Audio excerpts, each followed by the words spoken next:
So what are some of your favorite horror movies, and what do you love in a horror movie? I'm all over the place because I grew up during a time when all the schlocky Jason, Freddy things were really popular. So the psychological thing had been pushed by the wayside. But when they did the remake of House on Haunted Hill, I Okay. thought that was a really good movie.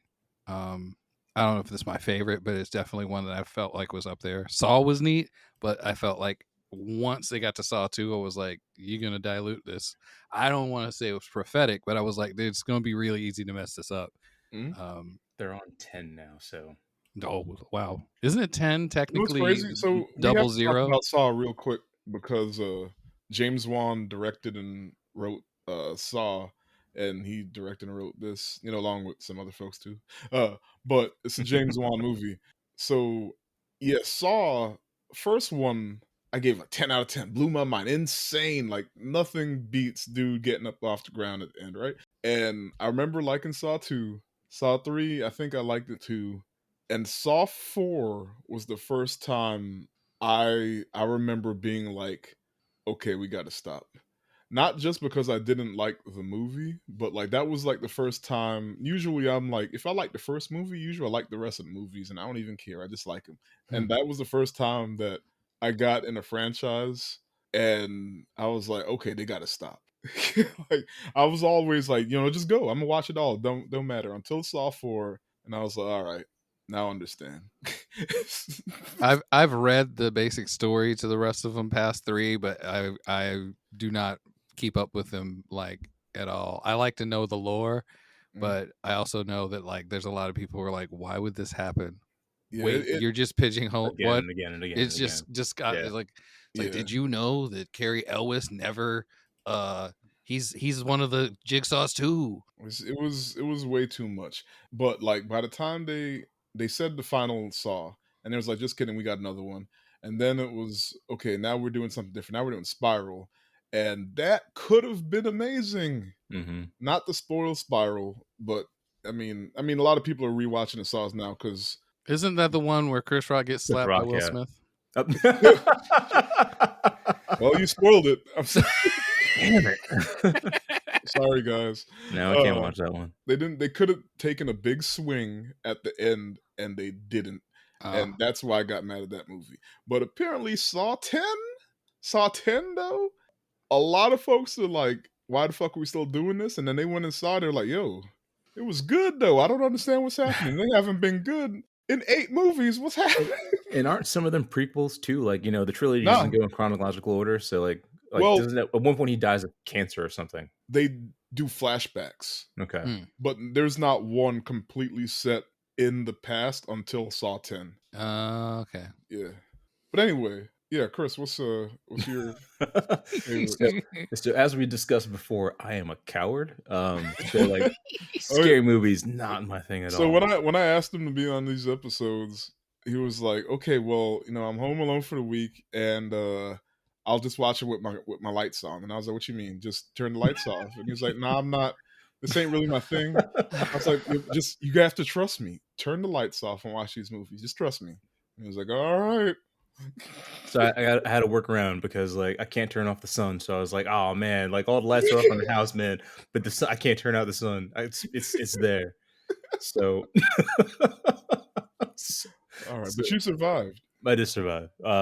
Not actually these movies weren't that scary. So Yeah, yeah. See, I yeah. didn't want to tell you. I remember I said I want y'all to go in blind completely, but so I didn't even tell you if it was or wasn't scary. I just wanted you to go in blind. And Suspenseful, yes. yeah, Yes. so if you don't already know, we're doing a double feature of Malignant from 2021 and Barbarian 2022. I'm gonna split them into two different episodes just in case you didn't watch both. But that's what we're doing right now. But for me, I used to really not like horror until I got with my wife, and she's really into horror, so I just started watching them, and then I, grew appreciation for them.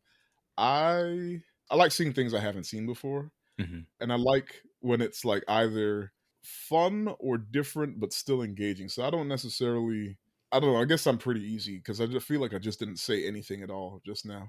but it doesn't have to be scary for me to like it. Mhm. It just has to be engaging. Like, I have to care, That makes right? sense. Yeah. And they have to get all they have to do is get the atmosphere right. Yeah. So even if it's not a full-on scary movie, if they can like set the tone in a way that matches the story that they're trying to tell, I feel like it's okay.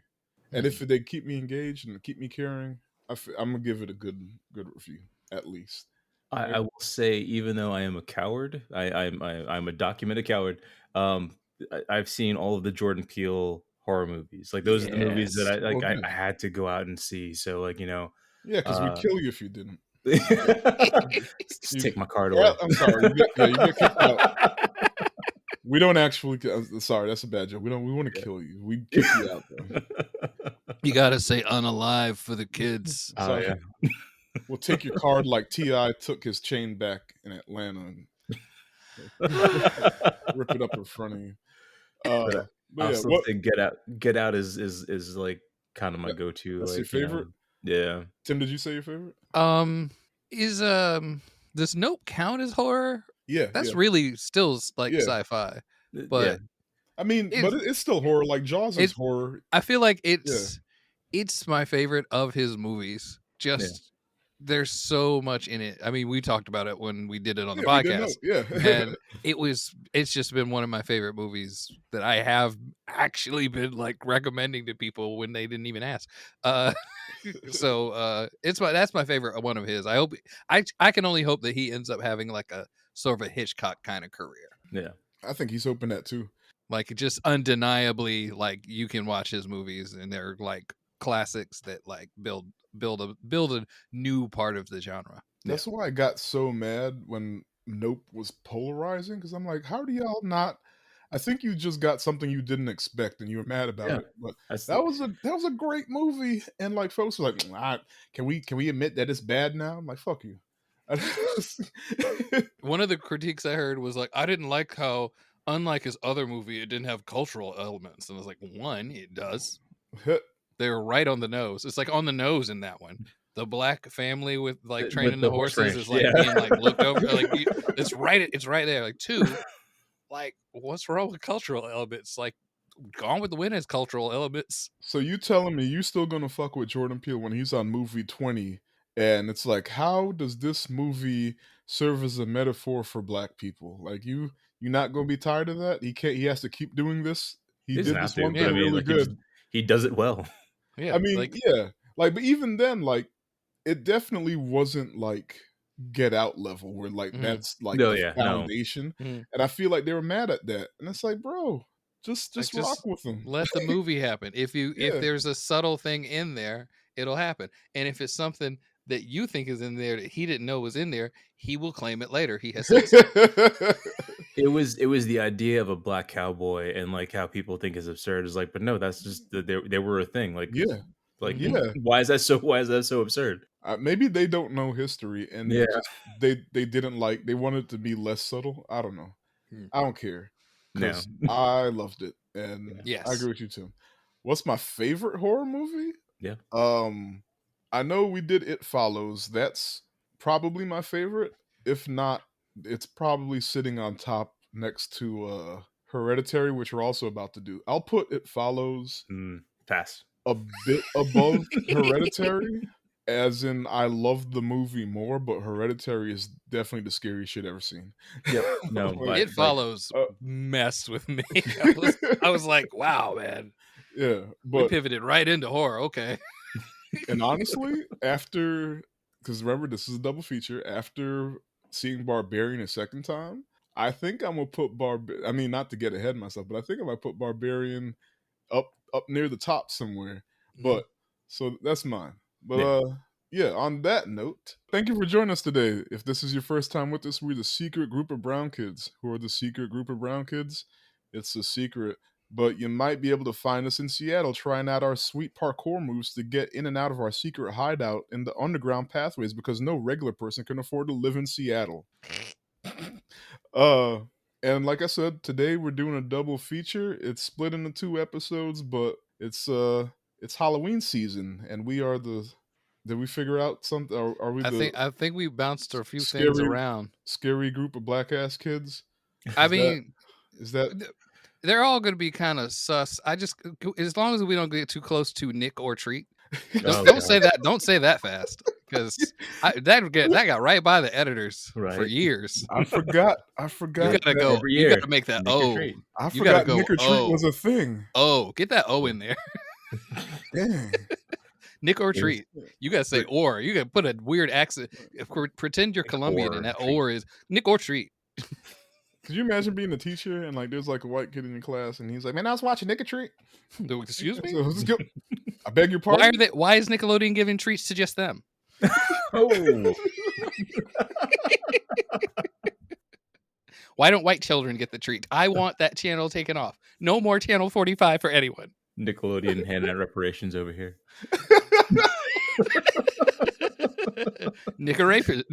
Oops, that's No, too much. God. Nick or reparations. You gotta get some O's in there. Man. Nickelodeon. I was trying to think of a secret group of Brown brown kids. kids. Anyway, we're gonna work on the spooky name. We'll get it. My name is Tiff Zill, and your host. And on this podcast, I make my friends watch movies with me and talk about their feelings. And on the panel today, sells pictures of his feet on the internet. Tim. All right, so okay, this is. I'll be serious. You can only make so many feet jokes until somebody has to admit you're into feet. That's enough.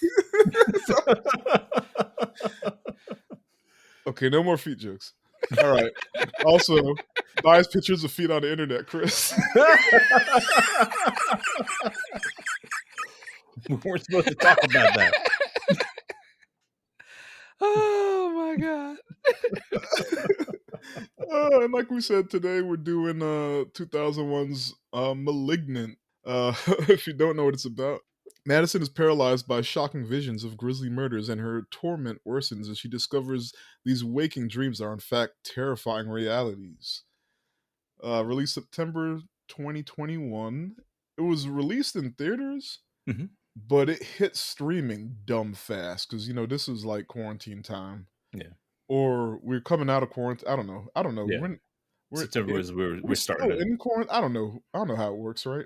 Corona's still there. We just stopped caring. Yeah. Currently streaming on Hulu. If you haven't watched it, go ahead and watch it because we about to spoil the shit out of it. And if you don't know anything other than what I just told you, go in blind. And also watch Barbarian and go in blind on that. That's also on Hulu. Definitely go in blind for part 2 of our double feature. Yeah, so why this movie? Because it's Halloween. It's spooky season.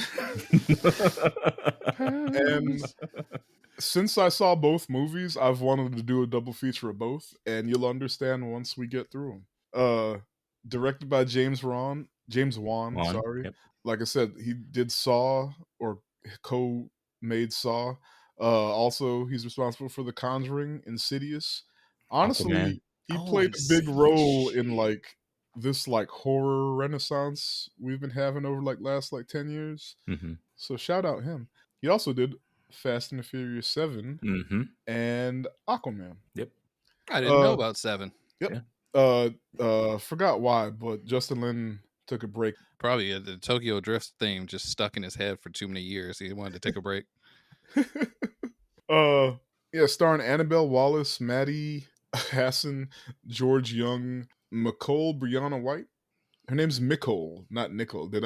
Or is that a typo? It's Nicole. Wow. All right, well, shout out to her parents for making life hard. Yes. I know all about that. Also, on the writing credits is Ingrid Bisu and Akilah Cooper. I guess they all sat down and came up with this craziness together. And the budget was $40 million. Box office, $13 million domestic, 21 international, total of $34 million. And of course, those numbers are kind of skewed because, like I said, it came out on streaming like COVID, immediately. That's still, for as fast as I remember it coming out, that's still a decent amount of money to get in theaters. Oh yeah. Yeah. And tell me if you agree with this or if this makes sense to you. Rotten Tomatoes, audience score 52, critics 76. Makes Yeah, perfect sense to yeah, me. this Yeah. is a polarizing film. Yeah, literally, it's 52%. Might as well be Yes. 50%, right? So you Yes. either love it or you fucking hate it. It's one or the other. And critics, I can see more critics liking it because it's fun and different. Not just another run the mill horror movie that you've already seen 18,000 times, and Mm. so they appreciate it on that alone, and they can tell that with that. I mean, we're about to spoil the movie. I'm gonna just go ahead and get a spoiler warning to you now. We spoiled the movie moving forward. I beg you, if you haven't seen it, turn the episode off and go listen and then come back just so you can bask in the ambience of the fun. It's wild, wild. For better or for worse, you might be 50% yay, 50% nay, but everyone can agree that the shit's wild. And how you define wild is up to you, but everyone can say it's wild. As a critic, I can see that they just appreciate how wild the shit was and different and just the big swing that it is. So that 76 makes perfect sense to me, and 50% audience makes even more sense. Oh my god. But yeah, before we go on, shout out to Justin in Toronto because you're the only one I know for sure that's listening. Hey. Shout out. But yeah, so real quick, how do we feel about it? Okay, I feel like I'm in a weirder percentage because part of me is like, You don't gotta like it, it's cool. no, it's not. That's the problem. Is like You I don't even can't know how to hate, feel. I can't hate it. I can't hate it at all. I'm in a weirder zone because I'm not in either camp exactly. Kudos to somebody who wrote all of this down and showed it to a second person, and that person said, "I'm for it." Look, nobody else could have made this movie except for James Wan. There might not saying nobody, but there might be a handful of other people that could and would have done this, but this couldn't have been his first movie. Mhm. Ain't no fucking way. No. Like he already established himself, right? So look, I gave y'all umpteen Conjurings, 3, 4, 5 Insidious. Look, like let me have one to just do whatever the fuck I want. They're like, all right, go ahead. You right. Let me make this movie, even if it's bad. See, I was with you on let you make this movie. Why you say Ooh. even if I think it's about it. bad? It What's just that dawned part? on me. Wait, what'd you say? What? Why'd you say that part? How'd you say that so quiet? Even if it's what? Let me make this movie, and then you Hold on, whispered. slow down. Come back here. Where you going? Hold on. You want how much? 40 million? Look, I got you. But what was that? What would you whisper though? Why you counting it here? Oh man! But it just dawned on me saying that he really did give 3 horror franchises. That's probably 20 movies between them. Mm-hmm. I Yeah. mean, Yeah. by the time this came, I can't remember if this came out before or after Spiral. I mean, he probably had nothing to do with by the time it got to Spiral, but still, he's still responsible for that franchise, Yeah. right? So at the time, definitely 8 Saws at least. Mhm. 4 Conjurings. I If you mean, he count threw the the pass that no, went no. into the end zone. A few I can't remember Enzels. if this was before Conjuring 3. So 1, 2 Conjuring, 3 Annabelles, 1 Nun. The Nun 2 isn't out Oh yet. my god. That's 6. So right now we're at 14. And then if you add in at least 4 Insidiouses. And still had time to do Fast and the Furious. He's part of the family. Yeah. Yep. Put Look, Vin Diesel in your next horror movie. Let him punch the ghost. no, because then he'll make the ghost family. True. Everyone that goes up against Vin becomes Look, family. because remember, like, I mean, we're gonna get to it. I've been telegraphing this shit for this entire length of this podcast. We're gonna do the Fast and the Furiouses, and that's because I need everyone to watch it as an anime, and they will love it the way I love it. I won. And when Vince sees this ghost in this imaginary movie that we're talking about, will also get the flashback backstory of why it's so tragic. his heart will warm and he'll be like, I also had a bad childhood. And then he'll invite the ghost to be a part of the family. I don't And really then we drink get Ghost Rider. Modelo though. You'll be drinking it when you're with us. Oh, okay. It's going to More be of a a ghost Coors Light, car. more of a Coors Light ghost. Oh, so I Let's didn't fix look this up. Corona. I should have looked it up. Like I know he likes to sneak Annabelle into his films. Like he snuck Annabelle into Aquaman. Oh, I didn't even know that. Oh my God, what? Yeah. So I'll be I'm wondering. rewatching Aquaman soon because 2 come out in a month or so. Which car was Annabelle driving? Right. Wah. She was in the glove box when Vin opened it up to turn the turbo on. And she just goes, family. You know what's hilarious about Annabelle is Annabelle the doll. It's not even the doll. Like the doll isn't Mhm. like Chucky or anything. The doll don't move. No, that's a good It's a point. demon that just moves the doll around. The fuck with you? Like you could have picked any other doll. You could have been an Optimus Prime. Mhm. Right? What? Imagine Optimus Prime moving around the house. So you look, God damn it, Optimus! Like I know I didn't put you there, and the demons in the corner teeing. But yeah, did you go, Chris? Oh, how'd you feel about the movie? Oh, yes. Yeah, I'm also like so again, this is a movie that I finished last night and by the end of it I was just like I get it.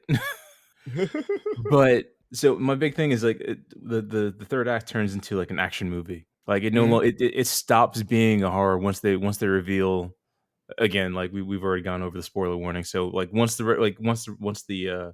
reveal that she's been the killer all or her brother's been the killer but her brother's a malignant tumor inside of her head.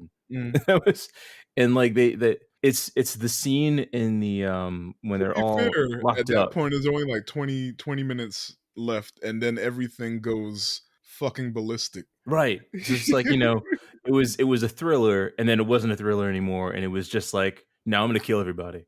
Like dude kills an entire Okay, police precinct but without being touched. all right, uh, we'll get to it. Okay. But yes, Um, I'm mid on it. It was like it had me going until the whole reveal, and then after the reveal, it was just like, oh, okay, we're done now.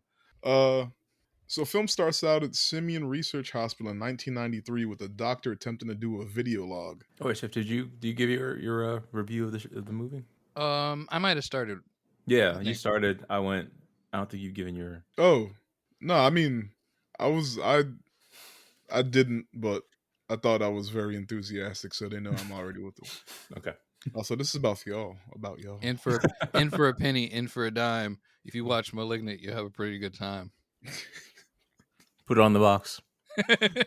You got to put that in your final thoughts, because I'm gonna cut this part. But, Okay. but that was too good.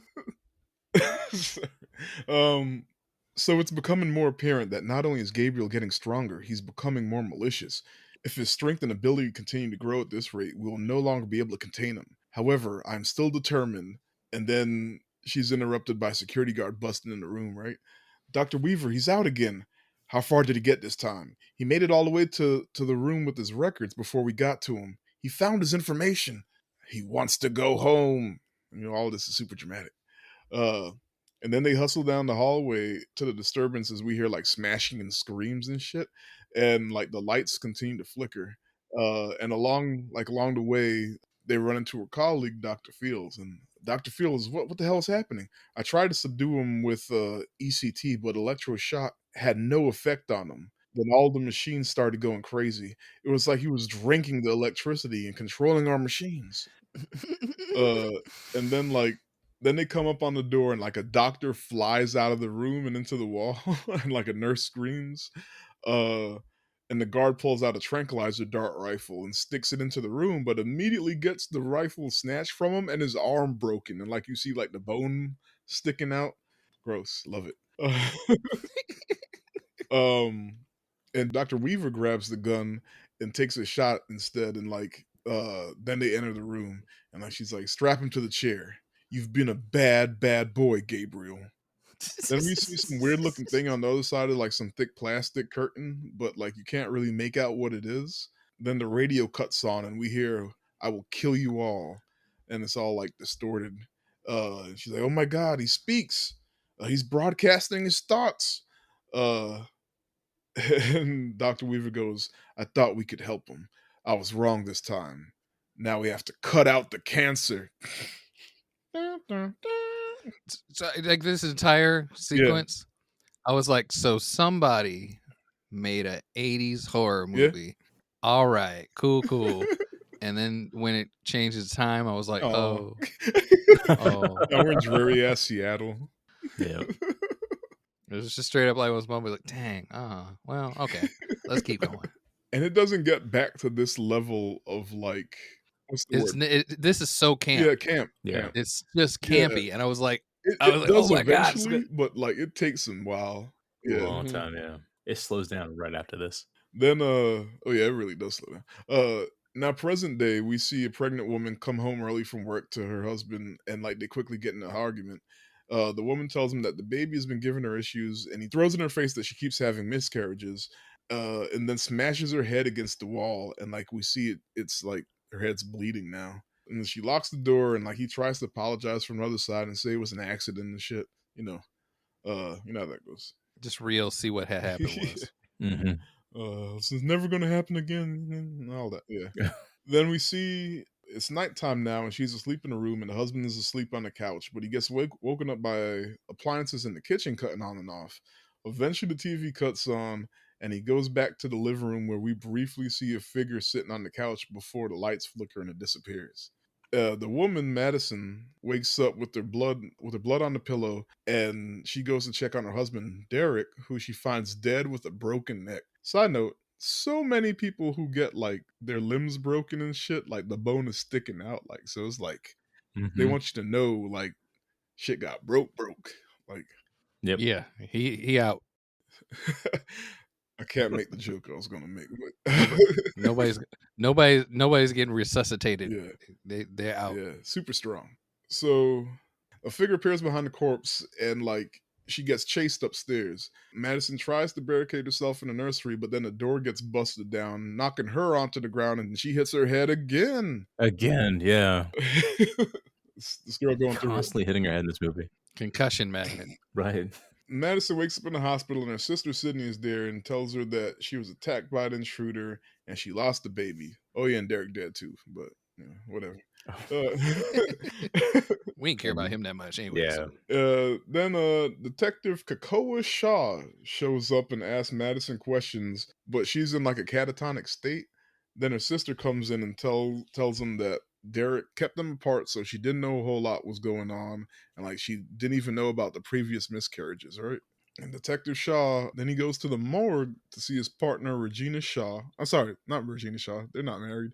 Regina Moss. Who tells him that there were no fingerprints and the cut patterns on Derek's body were upside down, as if the killer was hanging from the ceiling. Can we also discuss the fact that like she was in there just with the lollipop in her mouth, just like looking at this dead body? Oh yeah, like, no fucks given. She's clearly that cop that been a cop way too long, and Detective Shaw is still like young and like not wet behind the ears, but he still has that fire, and she's just over He's all not this affected. shit. Like she's like, whatever. Oh, it's a dead body.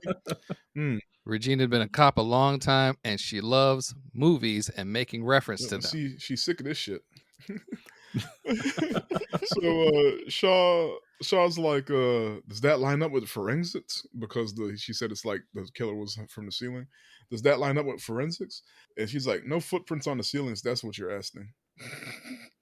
I don't know why that was so funny to me.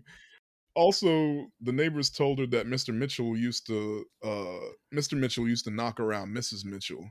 So no forced entry and an abusive husband equals motive.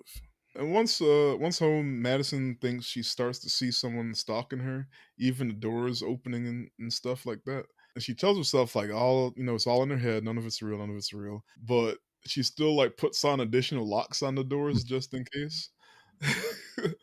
Like get a whole like montage. The windows, like she boards up her windows, and I'm like, you need to get out somehow too. I don't understand like the boarding up the windows. Maybe just don't be in the house if it's that They You tried. know? Sydney tried to tell her to stay with her, but she was like, "No, this is my home." I absolutely roll my eyes every time I hear that excuse in the movie. No, this is my home. Like, look, you know how quick I would leave my house if I saw a ghost. Let Right? like, look, Yeah. I've got I'm, friends and family. I'm just like, I can't stay home right now. Shit's Mhm. moving by itself. I love my house. I, this is my sanctuary. If something if I go downstairs and like I see like the toaster floating, I'm getting the fuck out. Yeah. Or maybe that's just the black in me. Like I look, it don't take much for me to look. I'm gone. You Nope. got Janine Melnitz on speed dial. You out. But yeah, so Sydney shows up, but she can't get in the front door because it's got 18 fucking locks on it now. She don't got all the keys. So she pops in through a window, which I think is a second story window, which is even funnier. Yeah, I was like, what the fuck are you doing? How'd you do that? And like Madison was there staring at like the dent left in the wall from when her husband pushed her. And this is kind of a neat thing because I guess it's neat. So like as she's staring at the dent, her shadow is cast on the wall next to the dent, but there is no like light source. I mean, that's me overthinking. I'm not saying it's a Mm. goof because I know Mhm. it's Yeah. on purpose because it's like supposed to like be foreshadowing. But Yeah. it was just like, man, she's just really staring at this dent, and it's just letting you know, like giving you all the time you need to be like, oh, there's a shadow too. And then Sydney pops in through the window like a freak. Madison tells Sydney about like the miscarriages and then reveals that she was adopted when she was 8, but she doesn't remember anything before that. So, oh, by the way, uh, then we get a location change transition shot, like zooming over Seattle with the remix instrumental of the song "Where's My Mind" by the Pixies. Get it? First time. Yeah, this first time, like Slipping it in there. that's the theme of the like the what's the I don't want to say jingle, that doesn't sound right, Mhm. but that's the jingle of the movie. Yep. Then we get a scene, what is it, the Seattle Underground or whatever, and it's like there's a Mhm. tour going through the Seattle Underground, and the tour guide is saying like there was a big fire back in like the 1800s or something, and then they decided to build a city on top of the old city, so that way if it floods, the water could go down there because the city's built up over it. And after the tour, we see her closing up shop, and she's getting stalked by something, and then it drops from the ceiling on her, and like you can tell it's a person, but it happened really fast, and I was like, yeah, why he? Maybe the killer is looking from the ceiling. Like, I don't know.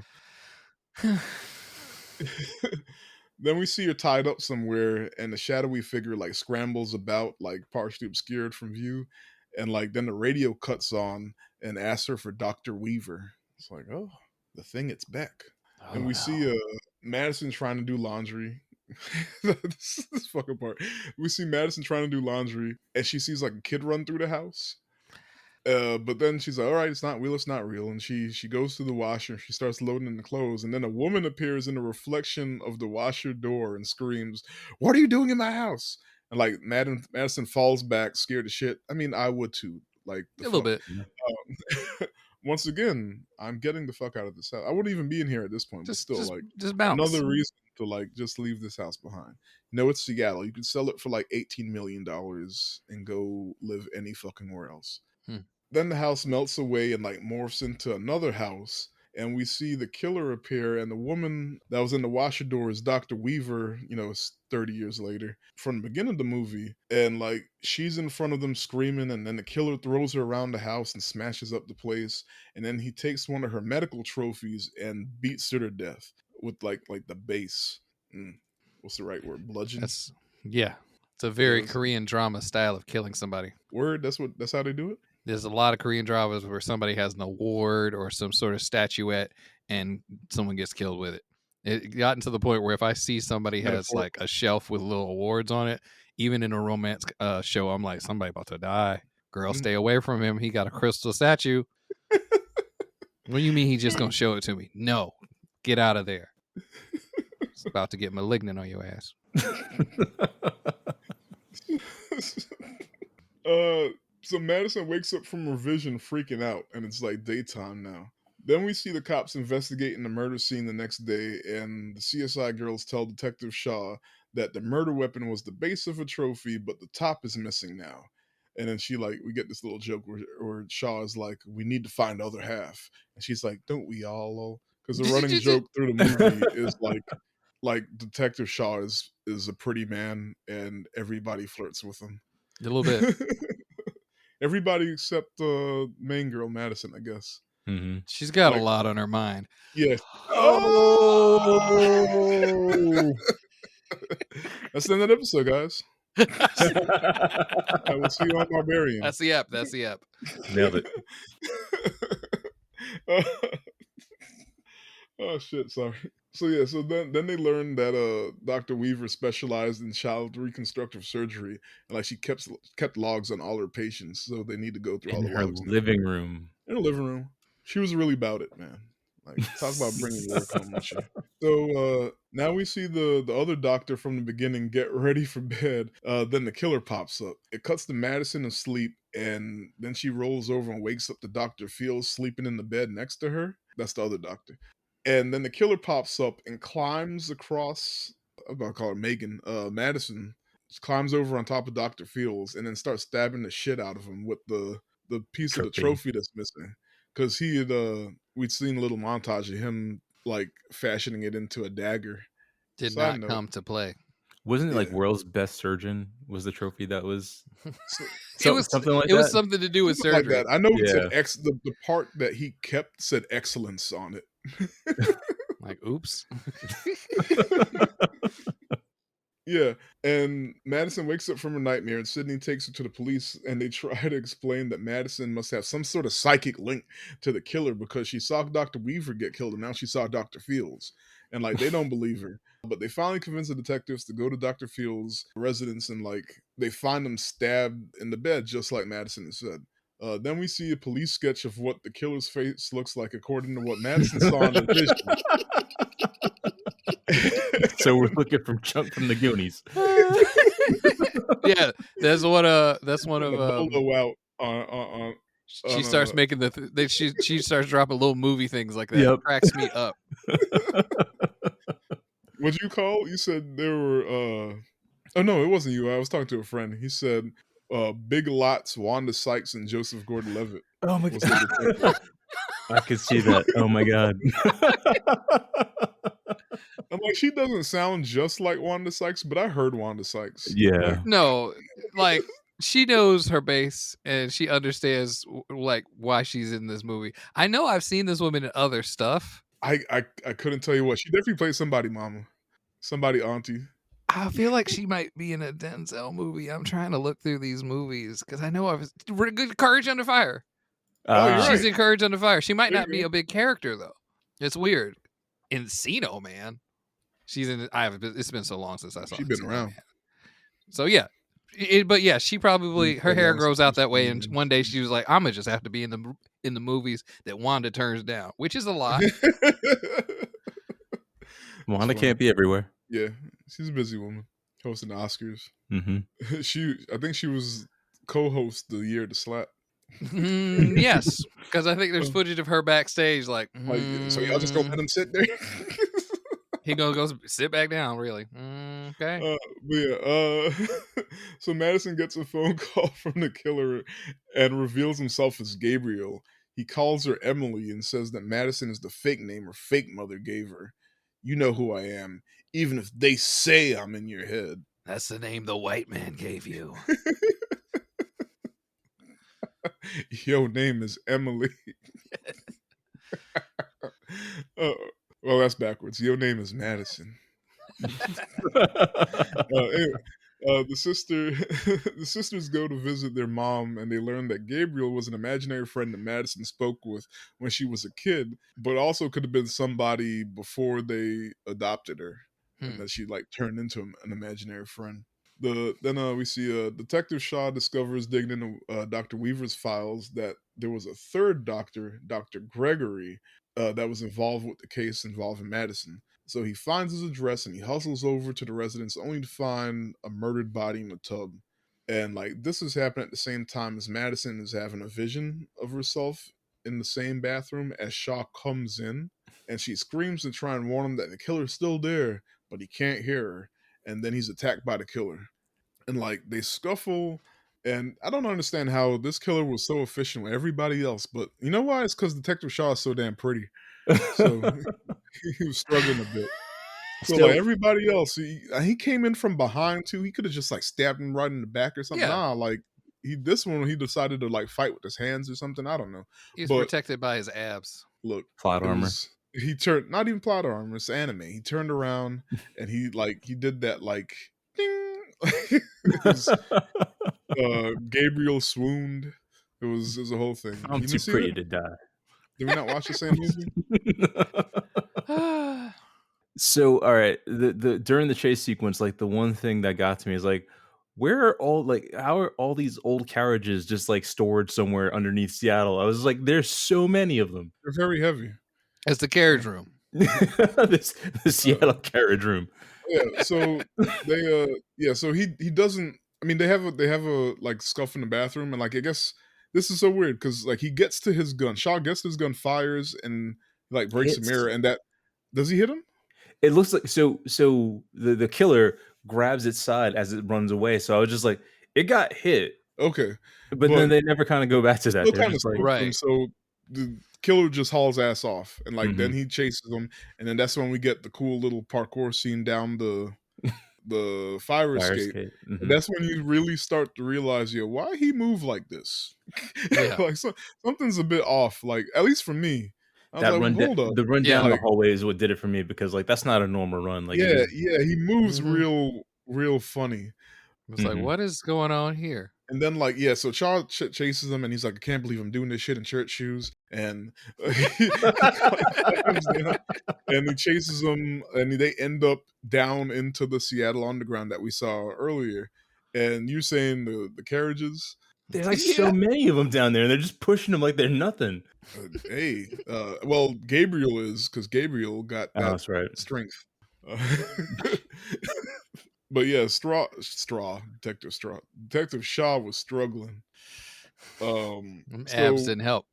yeah, because at some point Gabriel even turns around to try and fight again, and then he has to bust a gun out and start blasting. Still misses him, and like that's when Mhm. we get another part where like the killer, I keep calling him the killer, but at this point we know it's Gabriel, or at least he calls himself Gabriel. He like shimmies up a wall or so, I don't know, it's like reverse. He parkoured up the wall and then into a hole in the ceiling. Like I don't know. Very He anime. was just like, sir, Mhm. Yeah, what? and What happened? Shaw missed every last one of them shots. Yep. Like I get that he was like already injured and winded and rushed, but every last one of them shots. I hope his superior doesn't find out. Sir, So you going back to you could go do some target practice for at least a week. yeah, You got to be uh, able to hit like one out of every like you dude, emptied the reload clip and miss it. Yeah, and come on, freaking ratio bad. dude is over there just Neo in the bullets. Yeah, but yeah, the detectives meet with Madison and tell her that they believe her real name is Emily May, and they bring in a psychiatric Man, hypnotherapist, sorry, to like unlock bro, Madison's memories. And the process works, and we see a flashback of like 9-year-old Madison struggling to settle in with the new adoptive parents because she keeps talking to her imaginary friend, usually through a light up toy phone. Eventually, Gabriel tries to get Emily, to kill the mother's unborn child in the womb because Gabriel's afraid that Madison would forget about him after the baby's born, which is Sydney. And of course, that happens. Or not the killing, but yeah. Sydney's born and then Madison forgets her. I don't need internal stimulus anymore. Thank you very much. Can we also discuss the fact that like the revelation that like Madison was standing over the pregnant mother with the knife and the family was like, we need to send you back Maybe now. it sends you back, yeah. Yeah, Because that's it's what would have happened, right? Right. I think that exact scene happens in As a Megadial. So just standing with a knife. Yeah, so the mom wakes up to Madison standing over her with the chef's knife, and she like catches her hand. Oh no, she doesn't even. She She drops it. hasn't. Yeah, Yeah, she just Madison drops drops it. it. Like that's like her waking up snaps her out of it. And the last thing you hear is Gabriel say, "Cut her." Yeah. Cut her. Could I be? Madison reveals what she now remembers to everybody else, and like she tells them that the killer is Gabriel, which Detective Moss responds with, "So the killer is your imaginary friend?" Just like, seriously. Yeah. I mean, yeah, you can't knock her for saying that because like that's what she told us. Hold up. So if I'm following this story with like the info she's been presented with, you're crazy. Mhm. Mind you, like this whole time, Shaw is like kind of like he's trying to figure out what's going on, and the whole movie, Moss is like, the bitch did it. I don't know we be doing this no more. Yeah. Listen to black women, guys. Come on. I mean, Listen to yes. this movie would have been over in 5 minutes had like, the one smart detective's like, let's go and book her for this. We got to keep her on charges. I don't This trust her. That falls this is into the play in the theme next to movie so too. many movies. This is the theme. This should be people should be more aware of this by now. Yeah. So then we see the tied up tour guide like freeing herself, but then she like fell through the floor and into Madison's living room. Turns out she was in the attic the whole time. Yeah, just as like the detectives were about to leave, just swash it. And like this is when like we get the camera zoom in on Madison's face screaming, and that's when the music swells and we get the Pixie song again. But it was like super intense. It was like the Shutter Island arrival scene intense. It's my favorite part of the movie, or second favorite part. A movie could have ended right there. Imagine if it did. It was like no resolution, just a flat out. Y'all should have had known. Oh, it was her this whole time. So the cops place Madison under arrest, of course, and we see CSI girl inform them that they found Gabriel's coat, gloves, and the murder weapon in the attic. And then Moss or Sydney tries to like stop him and be like, "Wait, I know what's going on, but I promise you, she didn't do it." And like Detective Moss is like, "We got the murder weapon, the coat, the gloves, and Jeffrey Dahmer's workshop in your attic." Again, could you deliver again? Could you just deliver the line again, like a little bit more? Like, don't say Wanda Sykes. Don't say it. Do it however you want it. Just I want you to think, what would Wanda do? When interrogating Madison at the station, Madison gets agitated and like they're not believing her, and then she blows the lights out and she goes, "He wants to talk to you," and then Detective Shaw's phone starts ringing, and Gabriel starts talking to Shaw through however he communicates through or takes over phones or whatever. Gabriel's kind of a Mary Sue. There's a lot going on here. Okay, you guys, weird strength. All right, fine. That's fine. You can manipulate electricity, right, and talk through the what wasn't that you got super hearing, like laser eyes. You like playground rules. Telekinesis. He could fly now. Uh-huh. He know how to drive stick. That's part 2. How does Gabriel drive? It's got to be the weirdest sitting position ever. Just try to sit in the car. He turns the whole seat around, cool pastor style. He don't drive. He parkours to where he needs to get to. Parkour. So yeah, and like Gabriel taunts Detective Shaw and then tells him to ask Madison like what she used to call him, and Madison's like, "The devil." Ooh. Oh, that's so scary. Then we see Sydney going to check out the now abandoned Simeon Hospital where Madison was treated, and she retrieves some videos. The first was Madison's birth mother being interviewed and finds out that like she didn't die in childbirth like Sydney's mom was told. The second video reveals that Gabriel is Emily's parasitic twin, literally was attached to the back of her head.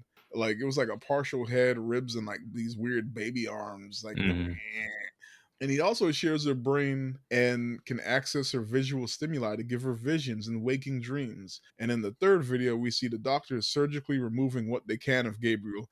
And they could take all that extra shit out, but they couldn't take the brain stuff because that would kill Madison or Emily, whatever. It's like a reverse lobotomy. Madison. Yeah. So like they have to leave some of Gabriel, they have to leave all the brain stuff alone. They literally pushed it into her skull and sewed it up. Yeah.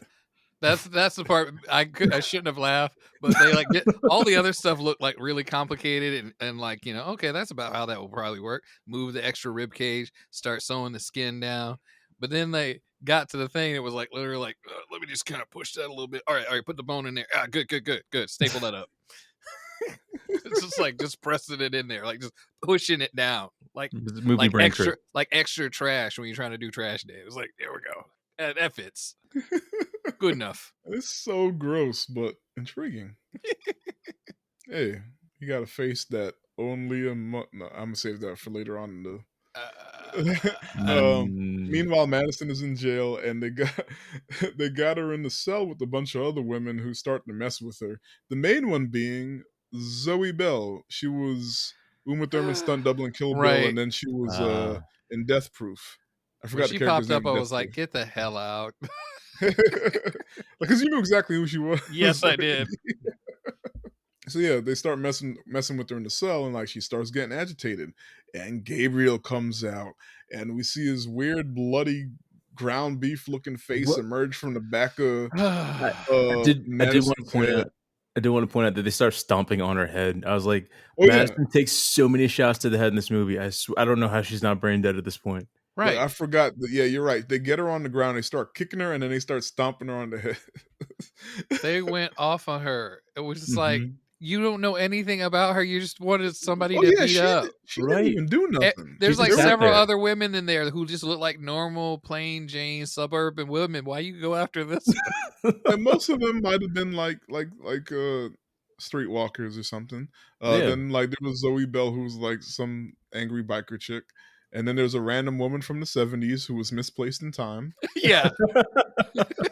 She was from earlier in the movie, but just kind of got moved ahead when they like jumped times. She fell through a portal. And then there's a couple like house mom looking people too, like you said, but they picked Madison to mess with because I don't know. You just gotta haze the new person. I don't know. Yeah, it's like like this isn't prison. They basically jumped her in for some reason. If Gabriel didn't come out, then they would have picked her up, dusted her off, and said, "All right, now you're one of us. We just got to do that." Right. Sorry, it's the rules. Look, it's right on the wall. It's right next to the Chipotle, the menu right there. Yep. So yeah, Gabriel comes out of the back of her head, literally splits the back of her skull so he can see now. Yeah, the back of her head has a vertical line that opens up where his meat face is. It would that mean that his face is like brain? What is that? I don't know. That's the part the doctors decided to shove back into her skull. So yeah, should we take these extra teeth out? I don't know. Does her brain need another eyeball? Sure. That's probably cool. We don't want to mess with any of it. We don't want to accidentally kill Madison. Yeah. So just leave the whole piece. We can't let an innocent white girl die. A black kid came in the hospital with exactly this condition like a month ago. You guys just told him to move out of town. Like what was that? I don't know. He's got 2 weeks to live. I don't remember that. Jeez. So yeah, now that Gabriel's out or his face is out, then we see Madison like start walking backwards awkwardly, and then we realize this is how the killer was moving all through the movie. He was fucking walking backwards and shit. Again, I will mention in my notes, I literally wrote, "They better not." Oh yeah, is this when you did that? So when you realized it, I was writing notes. Everything was wild. I was just like, "What?" several times, and I noticed the way the movie looked like it was. It really looks like a New Line Cinema movie. Yeah. When they showed the New Line Cinema thing, and it started, I was like, "No, this has got that New Line Cinema feel." No, I didn't say A24. See that?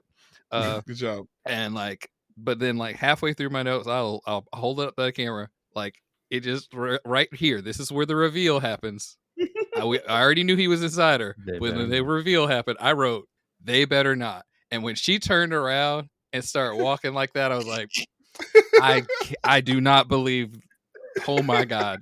But they also This- make the bone breaking sound, like Yes. when Like, when why her did arms. they have to? Why did they have It's to? like, yeah, it's he doesn't complete. It's not like her elbows start bending backwards, Mhm. Yeah. but like some things, it's like it almost pushes it to the limits a bit. Like Like he just if Mhm. it tries to bent any more, overextend, like a double yeah, jointed kind of thing. But yeah, like, why? Why is it yeah. It breaking? was mostly the fingers though, And but it does like, that when it goes back. yeah, When she gets Yeah. control again, it does it again. I was like, I don't understand why it has to make the noise. for dramatic effect. Just in case you're eating. The ASMR folks. Please replace it with the Yeah. Transformers noise so we can all just live in peace. Gabriel comes out. Roll, She's a human transformer. Gabriel, transform. Parasitic twins roll out. I think there were Transformers like that. I think they were called double crossers. They're not really Autobots. They're Decepticons. Terra Sumo roll out. Oh, man. Teratoma, roll out. But yeah, Oh, she no. or well, he, because he's in control now. Yeah. Mhm. Gabriel brutally kills every last one of these women, and Just like, yeah, ugh. just dispatch them in. Like, you thought it was bad when she was getting jumped. He was Mhm. like, bet. And like Broken Brie Bell arms. starts screaming for the guards as she like takes everybody. Look, I guarantee you there was some women who weren't even in it, right? Not everybody Yeah. There's in the probably at cell least was one beating lady her was ass. sitting on a bench like, I'm mind my oh business. wow. Look, She's like, excuse me, my name is Bennett. I'm not in it. look. So Sydney calls Detective Shaw to tell him like what she found out about Gabriel being the parasitic twin, and how the woman that was tied up in the attic is actually Madison's birth mother. But at this point, Gabriel is loose in the police station and like retrieves a supervillain costume from Mhm. the evidence lockup. Like we see CSI girl like hide in the corner, Yeah. and thank God they didn't kill the CSI girl, because I don't know, she could have. We needed her. We needed her to make more Detective Shaw is cute Yeah. jokes. And he also gets his murder weapon back, and then goes on a complete rampage. Rampage isn't even the proper Right. word to describe this. No, he Like, flipping. he goes nuts. And all right, Chris, I'll let you say your part. I was gonna say, I was like, I didn't understand like not leaving. Like you're just like, no, I need to kill everybody in here right now. You know why? Because he could. It was a flex, Chris. Not only can I take over my sister's body, but I can do cool shit and parkour. And you know what? I'm gonna chop every last one of these motherfuckers up because ACAB. He's Look, he slices through somebody's arm like this. Mhm. We thought like, and it was getting progressively worse too. Which Right. is side note. I absolutely love this shit. This is the part, like when I first saw the movie, I was laughing so hard at how insane this shit was. Like he kills like 30 people Mhm. backwards. again. Crab There was walking across the floor. Like Yeah. like again. There's probably some cop just like getting his coffee, like, "Whew, long day ahead." Oh my guts. Look, and you know what's crazy? Like, if you really pay attention to like the shit they're doing, it's like there's like a little bit of CGI and like just Yeah. some like the jump shots or whatever. hmm But a lot of it you can tell is the actor sometimes forward and sometimes backwards Yeah. doing and it was cutting between forwards and backwards, whether it like if you really stop and look, the shit don't make no sense. No, But it's so happening, convoluted at times. It's like hard to watch. it's happening so fast that your brain just processes it as, okay, this person is just moving weird, but like they're not actually bending their arms backwards and shit like that. But like because it's switching between the actor forwards and backwards super fast, it just looks. And the fact that they did this shit, I loved it. Like, this is the stupidest shit. You really like, you just, all right, we just gonna have a forwards actor and a backwards actor, and y'all just go to town and we'll cut it together and they won't know the difference. Or maybe they don't care. No, that's the thing. They don't care that we know the difference. We know it's stupid. We know Mhm. it's not possible. but They we just made gonna the- roll with it. Like, They made the visual effect, and they sat there and they looked at it. They were like, "That looked dumb as hell." Well, we Love already it. committed to doing Love this it. movie. Love it. Keep it going. Look, you said no, because you could think about it, they had to have the idea. Like James Wan and the other two writers sat down at the Starbucks and was like, "Look, this is the shit we gonna do." And then they brought it to the visual effects department. They're like, "How are we gonna make this work?" And they're like, "Well, we can't actually get somebody to bend their limbs backwards, James." And he's like, "I just figure it out." And he's like, "What about if we just had someone forwards and someone backwards, and then we just cut it together and made it work?" And he was like, "How's it gonna look?" So they gave him a mock-up. It was literally the VFX person in a coat, and it's like, "I'm gonna do this, and I'm gonna do this," and then we're gonna just, if we put it together in like a 1 second cut, no one's gonna tell the difference. And he's like, "You know what? It works." But we're paying so much attention to him cutting cops in half and shit. Mhm. No one's gonna notice that it's a forward person and a backwards person. It don't matter. Yeah, And you know what? I noticed, and I still loved it because it It's was fine. absolutely fucking ridiculous. it's Because fine. I was laughing the whole fucking time. like I think I started to cry. I was laughing so hard, and I was like, "They're really doing this shit. Mhm. This is the dumbest shit." I look completely idiotic, and I loved every second of it. I don't know what that says about me. Well, I mean, everybody knows that this shit flew in the 80s and 90s. Mhm. They just did it, and you accepted it. Nobody sat here. Nobody was doing that. Blade of the Immortal. Didn't they do some shit like this in Blade of the Immortal? Where was it Blade of the Immortal? I remember Ren was on the episode, and like somebody did some weird shit. Yeah, there was a backwards dude in Blade of the Immortal. Yes, there is. I remember And like now. Ren explained it, and it's Yeah. like they don't actually He obviously he crab can't. walks. Yeah, and they're like they just cut it at the right moments, like some old kung fu shit. Mhm. And that's what they did here. The scene was just 5 minutes long.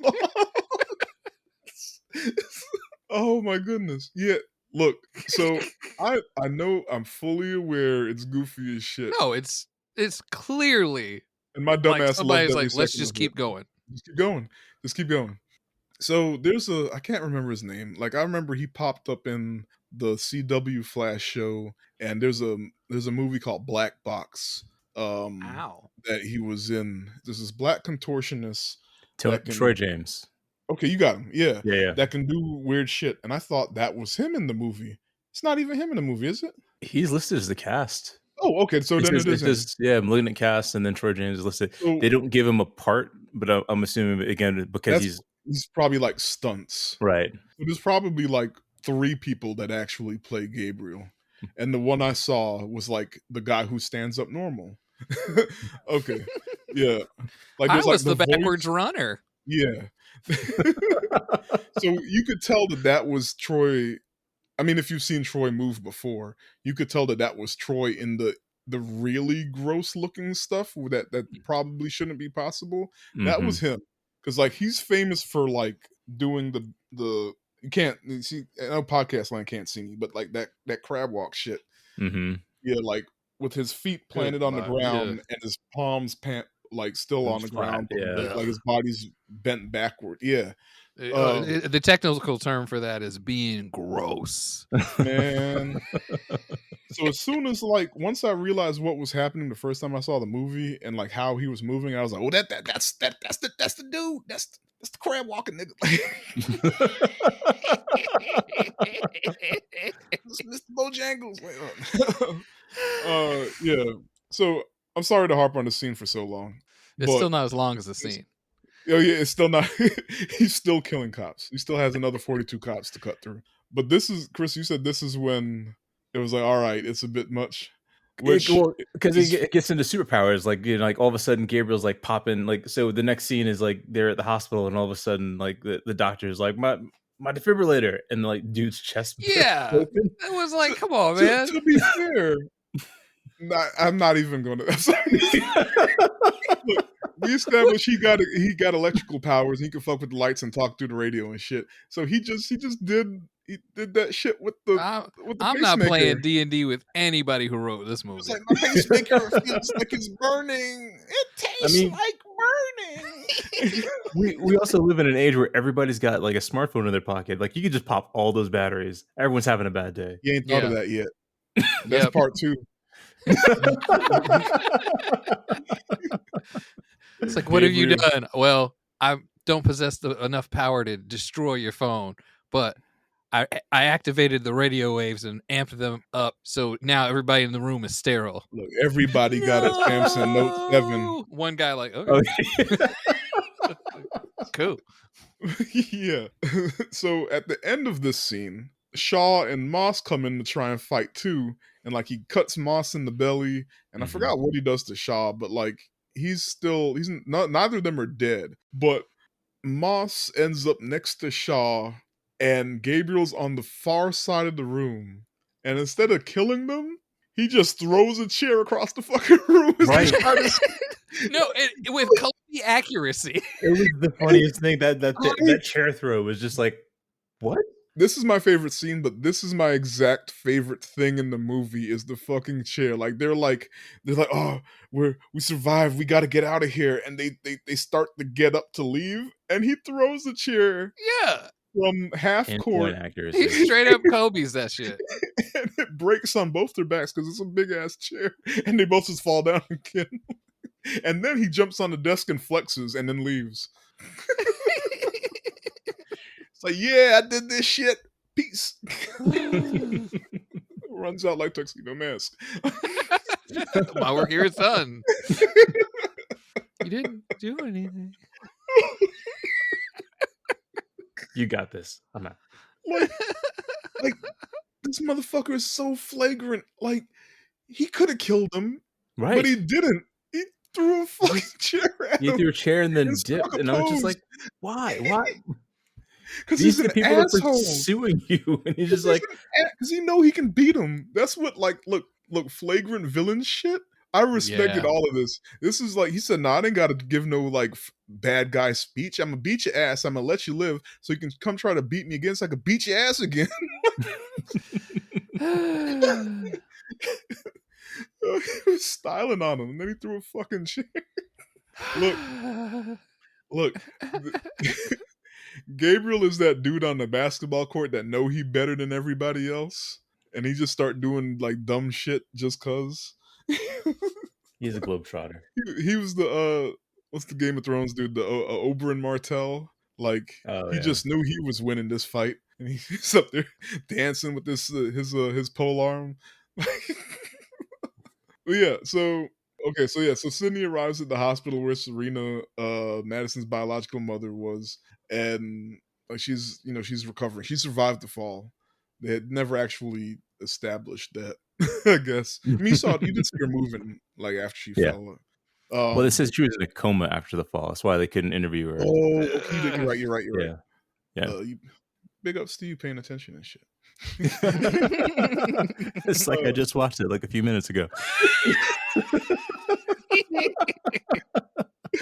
But Gabriel shows up and like he kills the guard with the pacemaker that we joked about, and he said he was having he was saving Sydney for last because Madison chose her over him, so he was just emo boy about it. And Serena wakes up and apologizes to Gabriel, saying she should never have given him away, and she should have loved him as her son regardless. And this is when I should insert the face only a mother could love joke. Then Detective Shaw shows up. My boy. I'm so sorry with his ground beef face. Damn, you are one ugly motherfucker. Yeah, so Detective Shaw shows up and he catches the murder weapon to the shoulder.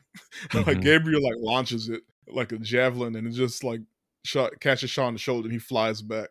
He's having the best day ever because he just got his ass whooped three times. Two Just times today. Not a winner. 4 times if you count the chase scene at the beginning, at the end of the chase scene. That's 4 times in like 2 days. So we got to talk about the fact that like he had a clear shot on her, but because Madison's face was showing up, he couldn't pull the trigger. Oh no! Oh yeah! Oh no! Bow, bow, bow, bow. No. Look, right? Moss was right. It's too soft. Moss would have shot both kneecaps. All right. Right? We ain't even got started yet. I don't That's the give a beginning. fuck. I knew it was this bitch from the beginning. I don't care if it's you, your brother, your auntie. I'm sick of this shit. You got a third personality. They going to jail too. Oh man, poor Detective Biggie Shorty. Side note: I think Pootie Tang is on Max. I need to double check that. But man, Oh. I haven't seen that in decades. Wadata. I watched that movie with white people. Oh no. Everybody in my apartment was white besides me, and I watched that movie with just white people. It was like, That was written by Louis C.K. I know. I knew that. I found that out later, but watching that movie, I was like, I'm not comfortable hearing Like- any of this in front of white people. I know It we're felt going off weird. subject, but like, could we just discuss the fact that like one of the funniest blaxploitation movies was written It's by written by Louis white C.K. man? Yeah. It's like, oops.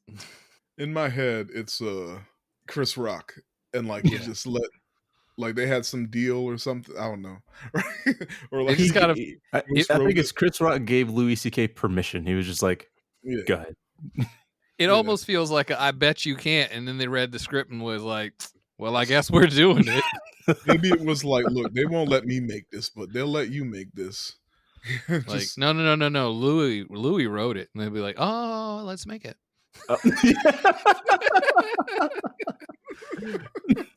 It was just an under the table bet. You son of a bitch. So Pootie Tang, undercover brother, Black Dynamite. There you Black go. Dynamite.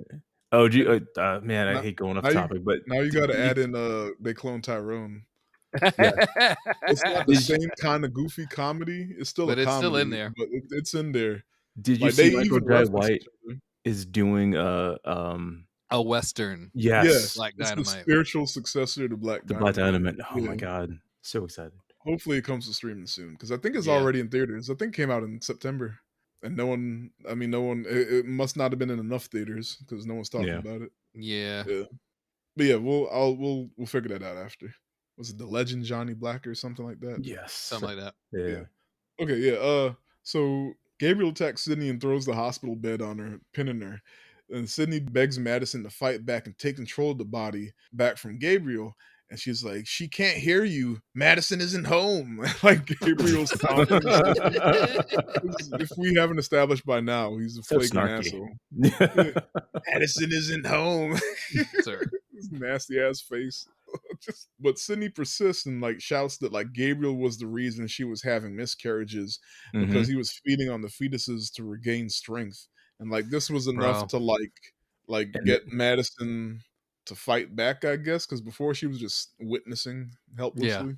But we see Gabriel shoot Sydney in the head and then smother his mother, saying he wanted her to see the monster that he became or that she made him. But then the room there fades away the way that it has been whenever like Madison's visions happens or stops happening, or whatever. And then we see that Madison took control of the body and she had put Gabriel in a genjutsu. You thought you killed everybody, but yeah, really, I just let you think that I'm in control now. You didn't kill Sydney and Mom's still alive. This is a fake vision that I made. And I learned how to do the thing you do from you. Yeah. I learned it from watching you, Mom. And then we see Madison lock Gabriel away in their mind, because they share a mind, and Gabriel's face on the back of her, like on the back of her head, sinks in, and then she picks up the bed off of Sydney because she said she realized that he had super strength, but it was her body the whole time. So that means she got super strength too. And What in the Jessica Jones are you talking about? look, she just had to believe in herself. I understand. Literally, that's what she said. She's like, it was my super strength the whole time. So Madison tells Sydney that she's way cooler than her creepy twin brother and she loves her more, and the movie ends with a little crackle of a bulb. Oh yeah, like it holds on a light bulb and then it sizzles for a little bit, letting you know that Gabriel Still in there. Gabriel will be back. Or- in Malignant or- 2. Or Still- Madison was like, "Can I do that thing with electricity?" Oh shit! Oh shit! I can do that. I didn't know I could do that. I'm gonna Joining do the that. Avengers. What's your power again? the Tuma. Okay, it's a tumor. I know I said she put Gabriel in a genjutsu, but she is like Naruto. Like she probably like has him locked up in the mind in their mind somewhere, and she So it's the draws Nine Tails. Gabriel's chakra. Yeah. I need to borrow some of your chakra to like pay my bills or something. What? Get out of here! Stop talking to me. You done lock me up. You gonna come here and talk to me? Bullshit! Get out of here. You better not fall asleep. I'm gonna take over that body. I'm gonna take over your body. I'm gonna go do embarrassing shit so everybody can see it. When you wake up, you will be hanging out with Louis C.K.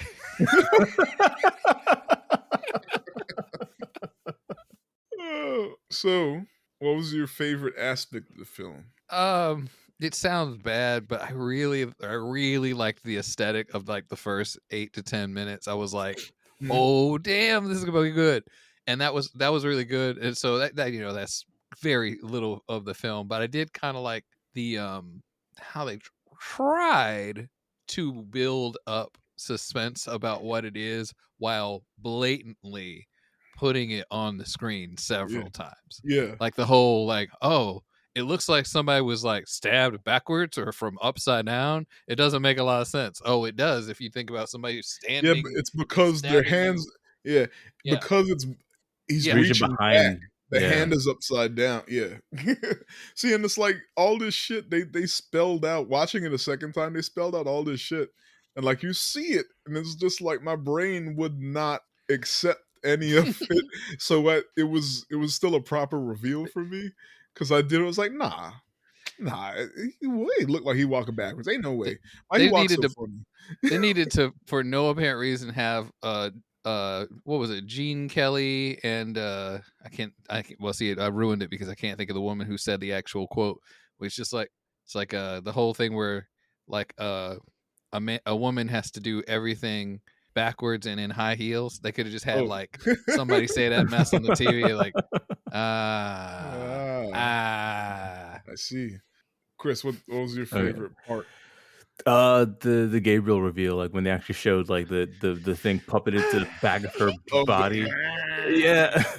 And then thinking back to like that's the thing that killed like all those orderlies and doctors, like that thing. The T-Rex arms. Right.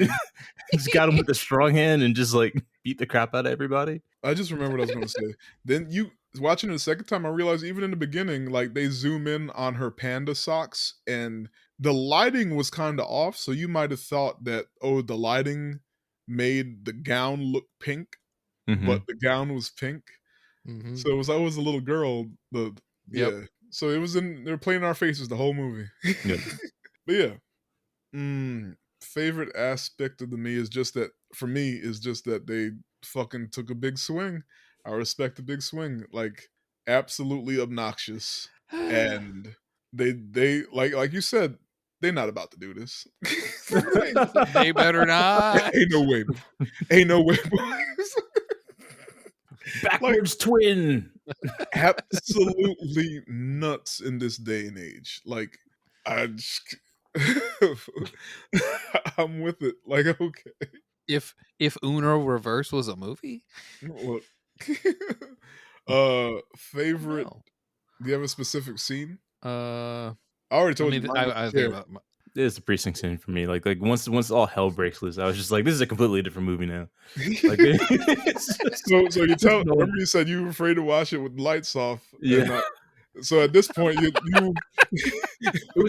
was gone. It was like right. It was like the thriller part of the movie was gone. Like it wasn't a horror thriller. At this point, it's just like, no, I'm just gonna start chucking people across the room with my monster strength that my sister has for some reason. Because she believes in herself. He believes in her. Believe in me who believes in you.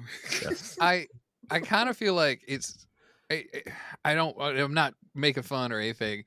I think one of my favorite scenes is when the sister goes to the massive abandoned hospital. The hospital massive abandoned, and on a cliff.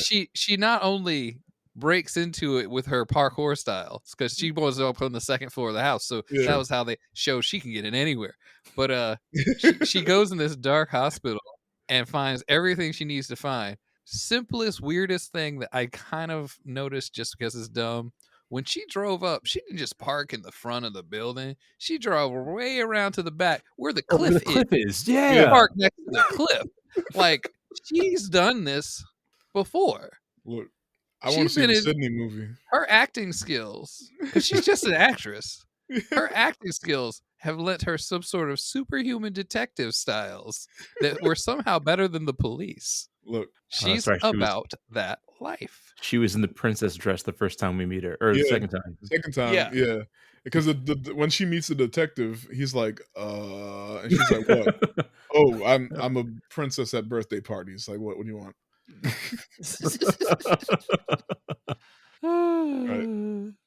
MVP character. The other detective, not Kay. Moss. is it Moss, yes, Moss, Mm. because she was right the entire movie. No, again, listen to black women. Even at the end, she was like, I fucking knew it.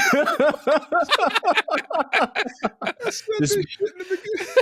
This movie would have been wrapped up in like 5 minutes had she just been given the ability to just like, nah, she did it.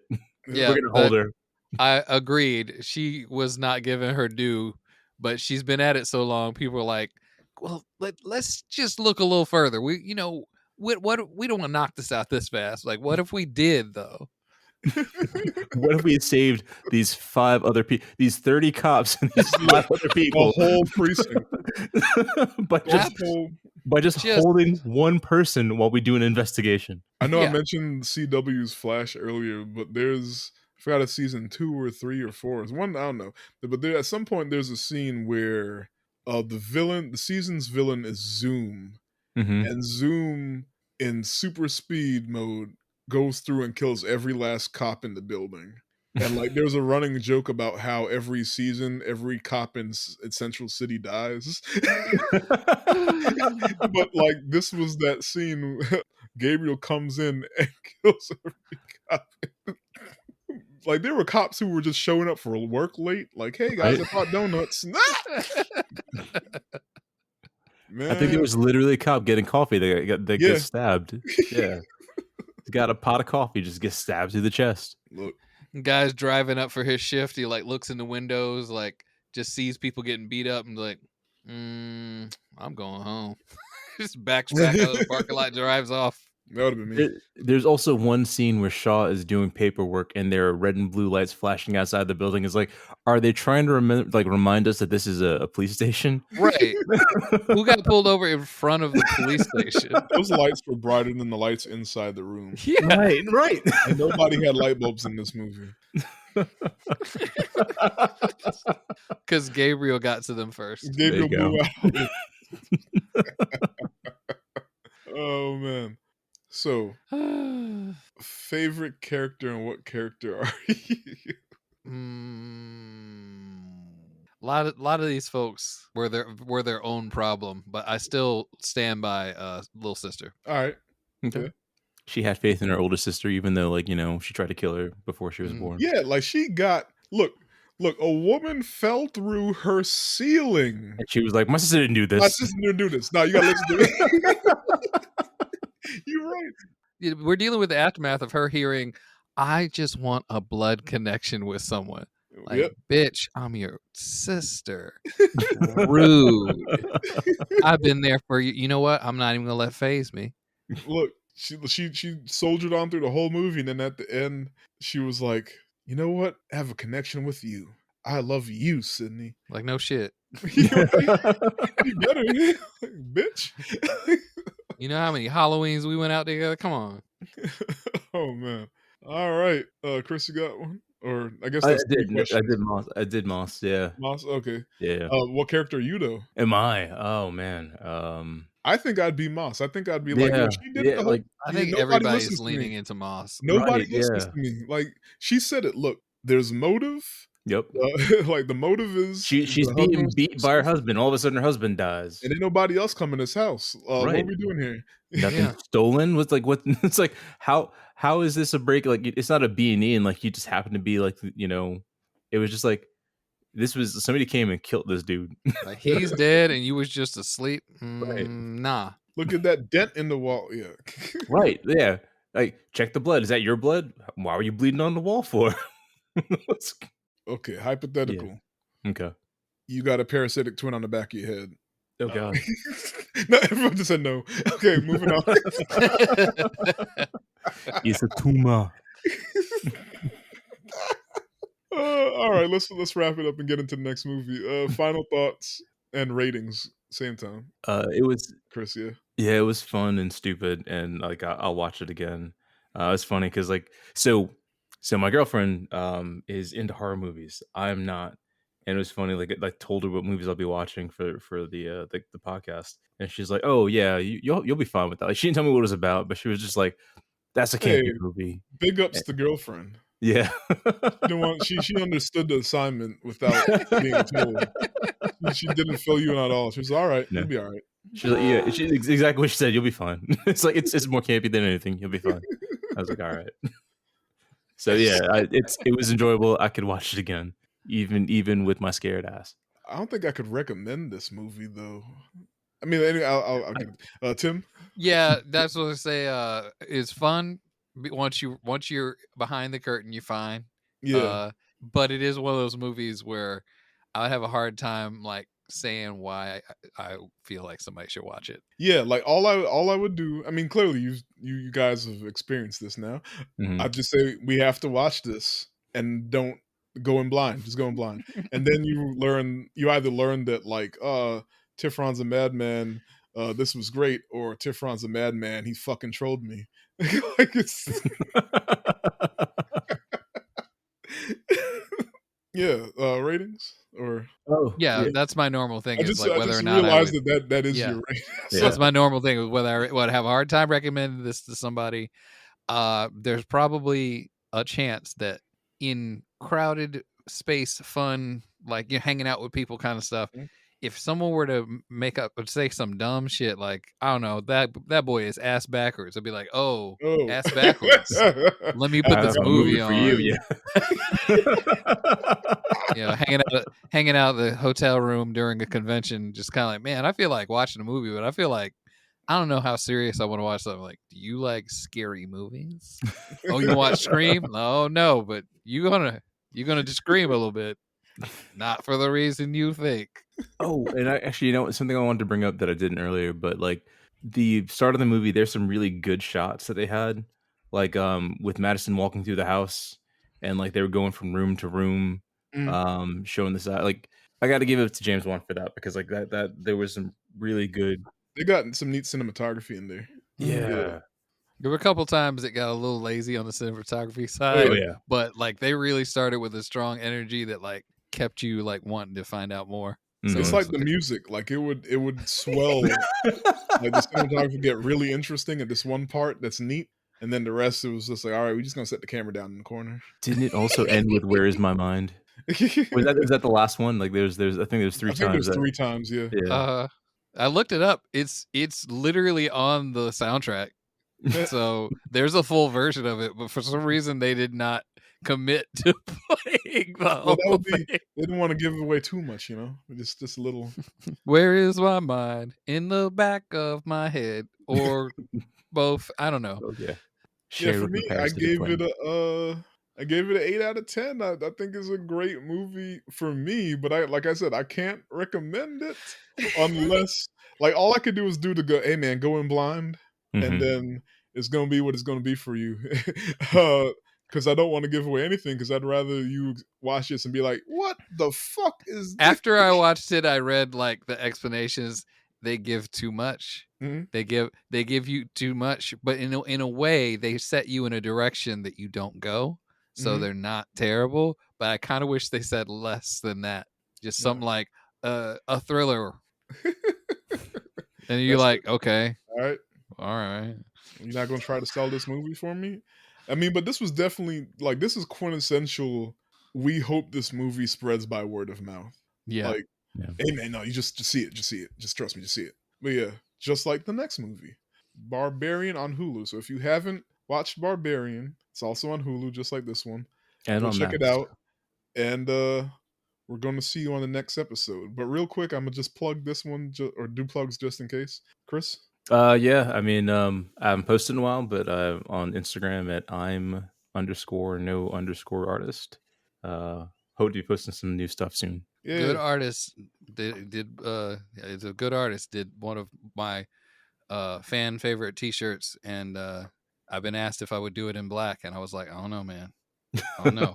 Maybe I actually when a guy suggested that I do it as a black T-shirt, so I like it in he brown. could get one, I was like, well, we could just like start from zero again and have him do something else Yeah. that will work as black. But the way that looked, it had to be on that tan. It looked too good. Oh, I guess we're still in plugs. Yes.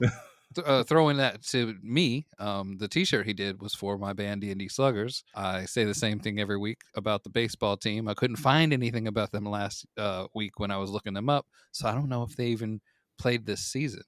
Mhm. And it's hard to find out something about something as obscure as men's league softball. It's like not like a major league team. But I'm still doing stuff over the Patreon. I'm a little late this month because I've had some family issues. But check out the Patreon, check out Instagram. I have a Blue Sky, and I remembered I have Threads. So if you search D&D Sluggers and you want, you'll find me or the softball team, and only one of us is doing music. I hope.